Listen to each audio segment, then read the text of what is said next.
ইতিহাসের পাতায় এমন কিছু রাজা ছিলেন যাদের নাম শুধু ক্ষমতা বা রাজত্বের জন্য নয়, বরং জ্ঞান, ন্যায় বিচার এবং আল্লাহ প্রদত্ত বিশেষ অলৌকিক ক্ষমতার জন্যও তারা অমর হয়ে আছে। তেমনই একজন ছিলেন নবী সুলাইমান আলাইহিস সালাম। তিনি শুধু একজন রাজা ছিলেন না, তিনি ছিলেন আল্লাহর একজন প্রিয় নবী, যার কাছে ছিল এমন ক্ষমতা যা কল্পনাকেও হার মানায়। তার রাজত্বে ছিল এমন এক সাম্রাজ্য যেখানে মানুষ, পশু পাখি, জিন সবাই তার শাসনের অধীন ছিল।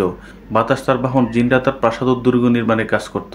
পাখিরা তার বার্তাবাহক ছিল, আর সবচেয়ে অবাক করা বিষয় হলো তিনি সমস্ত প্রাণীর ভাষা বুঝতে পারতেন। একদিন এক ঘটনা ঘটল। সুলাইমান আলাইহিস সালাম তার বিশাল বাহিনী নিয়ে সফরে বেরিয়েছেন। সেই বাহিনীতে ছিল মানুষ, জিন আর পাখিদের অসংখ্য দল।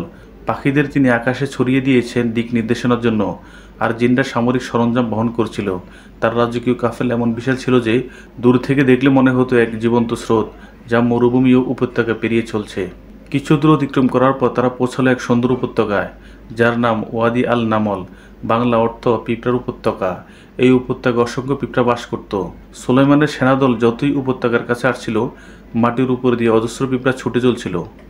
ঠিক তখনই এক পিঁপড়া, সে সম্ভবত তাদের রানী বা প্রধান, নিজের গোত্রকে সতর্ক করে উচ্চস্বরে বলল, হে পিঁপড়ারা, তাড়াতাড়ি নিজেদের বাসায় ঢুকে পড়ো, যেন সুলাইমান ও তার সেনারা অসাবধানতা বশত তোমাদের ফিসে না ফেলে। এই কথা শুনে পিঁপড়ারা একে অপরকে জানিয়ে দ্রুত সুড়ঙ্গপথে ঢুকে পড়ল।